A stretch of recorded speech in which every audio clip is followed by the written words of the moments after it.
he realized that I thought it was still the same night. He said, "Travis, you've been gone for 5 days."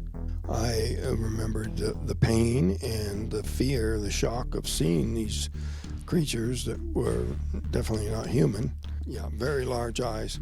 And to me, that suggests some sort of a low-light environment, perhaps nocturnal, maybe just a very heavy atmosphere that lets a lot less light in.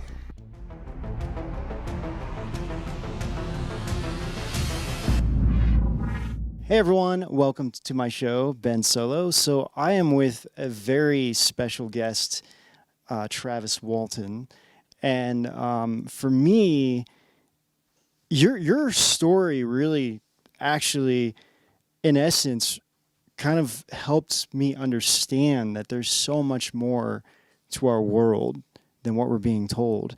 And when the movie came out, I think I saw the movie when I was about 14 in 1994, actually. And it really changed me because I didn't really have any experiences with like UFOs or anything else up to that point. And your story, when I remember watching it, I mean, the movie is kind of scary. There's a lot of, I will get into your story and what you understand what happened, but it really actually, I truly believed that this really happened to you. Well, it actually did. And a lot of people, to begin with, you got to start with the mathematics involved here. Our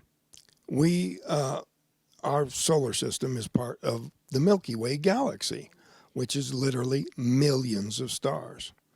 And some of those star systems are older than our own. So, the idea that out of millions and millions, perhaps billions of stars, ours will be the only one supporting life. To me, pushing the odds that far, that's what's bizarre, is that people would think that we're so unique that we could be, we have to be the only one that would occur. And another thing, I point out that virtually everything technological that we have, this microphone, these lights, almost everything is only a few hundred years old. Before that, the most technological thing we had was fire. Basically, gave people with fire. And so the technology that we've achieved in just a mere few hundred years is going to be nothing compared to what we'll have in a few 100,000 years. And if there's other civilizations out there that have existed for perhaps hundreds of millions of years, the idea that they wouldn't be able to traverse the distance, or the idea that we could in any way possibly guess what they're capable of is really kind of arrogant. You have to understand, that to pick up a cell phone and say 200 years ago this would have been considered magic. And to fully understand that, it's not some rare, fantastical thing that there's another civilization that would reach us. It's a virtual inevitability. And people get that into their mind. Oh, here's another point. When you go out and at night and you look up into the heavens, most of the stars you see are Milky Way, our galaxy. But some of those points of light are actually entire galaxies, like our Milky Way. Literally millions of stars unto themselves. And if you can get past the idea that the distances would be extremely great and take a great deal of time with our understanding of physics, you get past that, you understand that the universe is literally teeming with life, and it's inevitable that they would want to come and see what's going on over here. I mean, it's so true. And then let alone like how many galaxies you would see within those galaxies, right? So there was a saying by Buddha Sakyamuni who said that there's 3,000 worlds in a grain of sand, and in one of those worlds you would find in a grain of sand 3,000 worlds, and in that grain of sand, and it would just go endless, you know. So you can, it's just, I don't even think we can really fathom how many stars and systems that are really in the heavens when you really think. And how far ahead of us they would be. Now, of course, some of those aliens are cave aliens. They're behind us. Their star system is younger than ours. But the only ones we're concerned with are the ones that are more advanced than us and capable of crossing such great distances in a practical time span. Well, going back to your experience, by the way, I don't know if I mentioned the movie Fire in the Sky. I don't know if I said the title of it earlier, but I know, like, you know, I think many people are very familiar with your story. You know, a burst of energy came out from the UFO. It flew you backwards. Your friends really freaked out, you know, and then went back to look for you and you were gone. And then you were missing for 5 days. And then, of course, the whole time they were being accused of murdering me and making up a preposterous story to cover it all up. So what happened did you know that it was 5 days that you were gone? No, the night I was recovered, there's something occurred in the conversation between my brother and I about how totally concerned my mother had been. He realized that I thought it was still the same night. He said, "Travis, you've been gone for 5 days. Feel your face." And I had 5-day growth of beard that was really a stunning addition to all the shock I'd already been through. And when you found out that you were missing for these 5 days, did you remember what you experienced on the craft, or was it through the hypnosis that you started remembering? I did remember what occurred aboard the craft. I remembered the pain and the fear, the shock of seeing these creatures that were definitely not human. And the trauma of all that was extremely hard to deal with. And then wondering, you know, what had happened to me and why I couldn't remember more. And I'm thinking I was probably unconscious most of the time. What did the aliens look like? Was it kind of like stereotypical grays, or were they slightly different? Well, you know, people say it's stereotypical. You know, it's a typical. The term humanoid is very often used to describe alien beings that could pass for human, but humanoid really just means 2 arms, 2 legs, a head on top, eyes in front, that kind of a thing. And it's the logical arrangement that you would expect an advanced life form to take in terms of being able to manipulate matter, create machinery and technological sorts of things. So I think that some of these descriptions that people encounter of what they call grays may be entirely different species from each other, but look very similar because that's just sort of the natural progression of things. So I mean, did it have they have bigger? Sorry, I can't speak. Big eyes, like similar, like what we would consider the grays. Yeah, very large eyes, and to me that suggests some sort of a low light environment, perhaps nocturnal, maybe just a very heavy atmosphere that lets a lot less light in. So I know for a while because the movie is very frightening, you know, and I'm sure it's a little bit of Hollywood, you know, adding a little bit to it. But I know recently, I'm not really quite sure when, I'll have you explain it, that, you know, first you thought you were abducted and this was something that the aliens did to you, but then you started thinking that they might have actually saved your life, right? Right. It became apparent to me that the extensive injury that I must have experienced as a result of that blast of energy hitting me probably resulted in a kind of damage that only a very advanced technology could repair. And when the energy burst came out, I know that like helicopters will do a very similar thing. If they're kind of flying in like an electrical storm maybe, and they get close to the ground, sometimes there's like a discharge that comes out of a helicopter, correct? Yeah, and there could have been a similar discharge of the craft moving through the atmosphere. at a very high rate of speed could build up some sort of a static type discharge. But then on the other hand, learning that this part of the forest has the second highest frequency of lightning strikes of any place in the continental United States outside of Florida, leads me to think that it could have some sort of a connection to lightning strikes and an accidental discharge. And on top of that, explain perhaps their reason for exploring the area more intently, because when lightning strikes the earth, it forms crystals called fulgurite that are not formed geologically. You got millions of volts and billions of degrees of temperature that are forming some pretty exotic substances that they may have had a particular interest in. And I know there's been, like when you first came out and told your story, there was a lot of skeptics, like so-called the scientific community tried to come out and discredit your story, saying this couldn't have happened.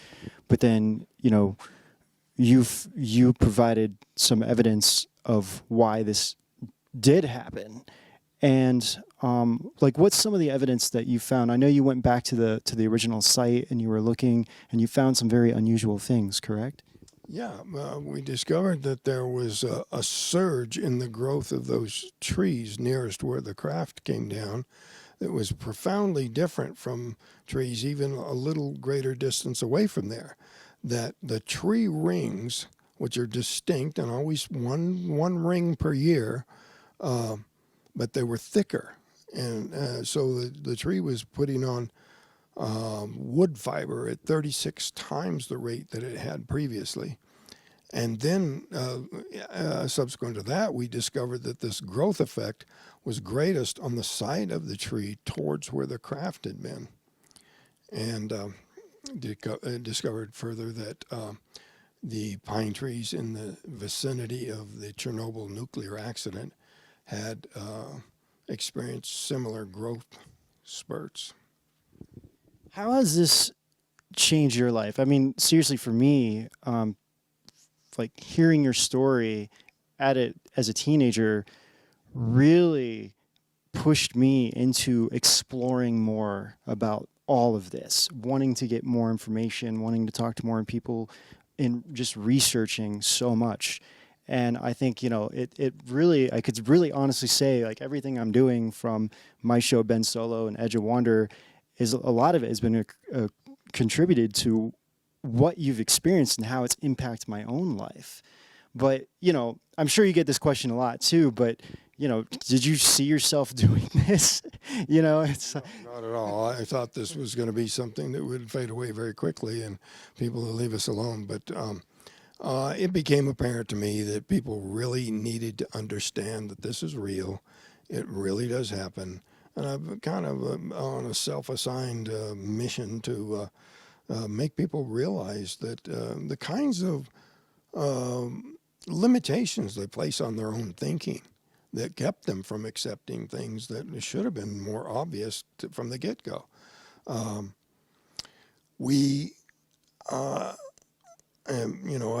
pride myself on becoming more open-minded, but at the same time employing a kind of skepticism that is more rationally based than what was employed against us.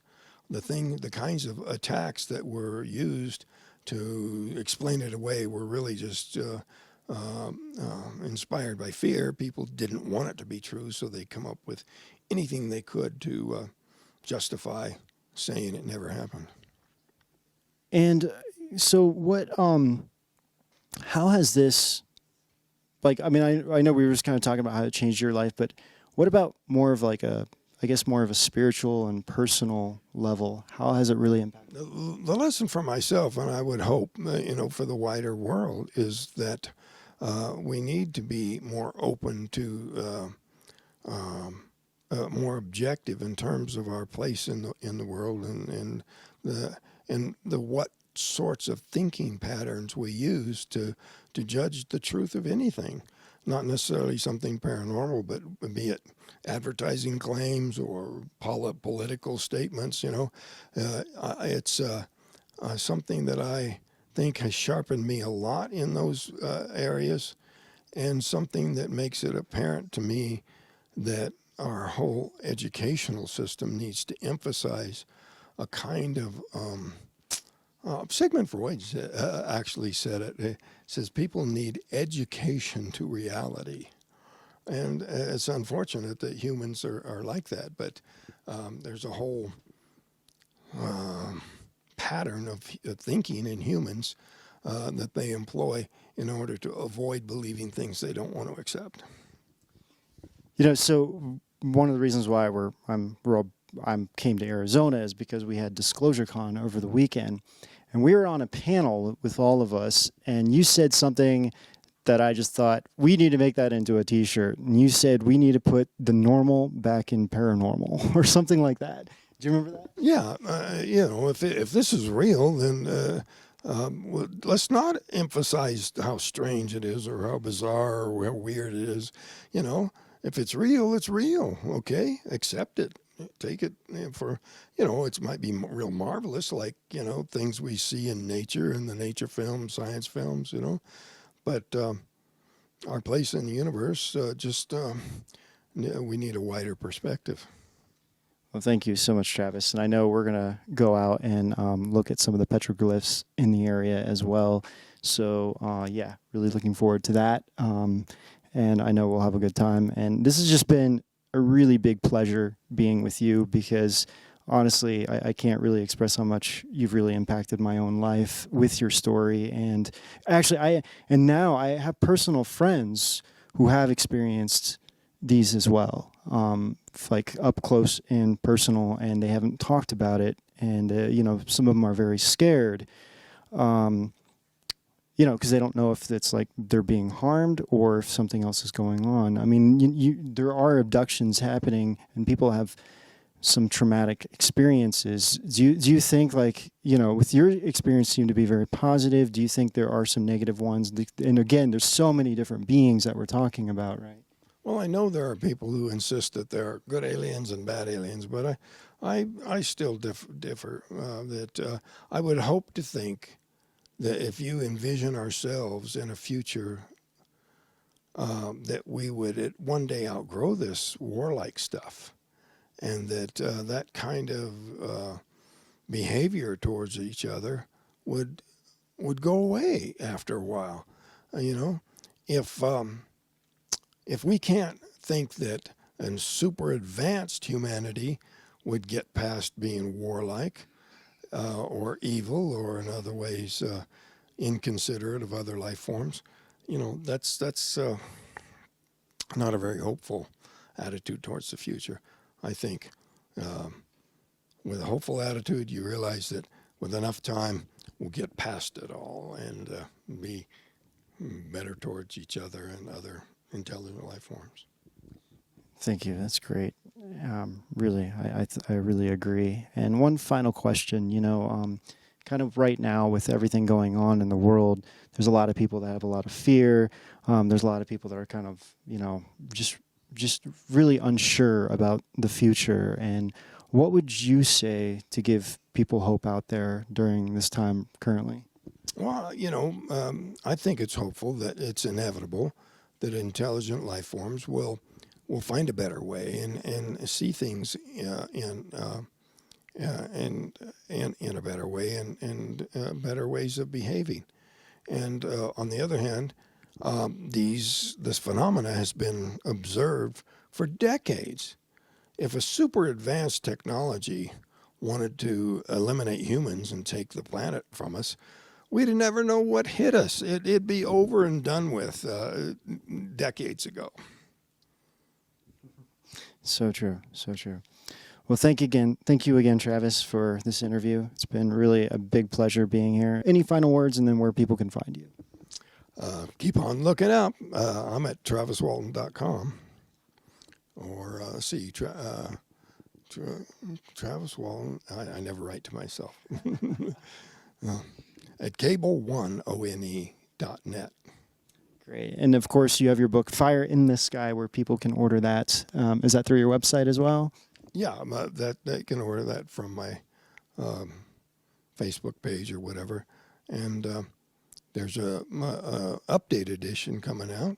Same thing with the movie. We're working on getting a remake of the movie too. Awesome. Well, thank you again, Travis. It's been a big pleasure. We're about ready to go out to look at some of the petroglyphs in the area. So, all right, you guys. So we'll see you soon.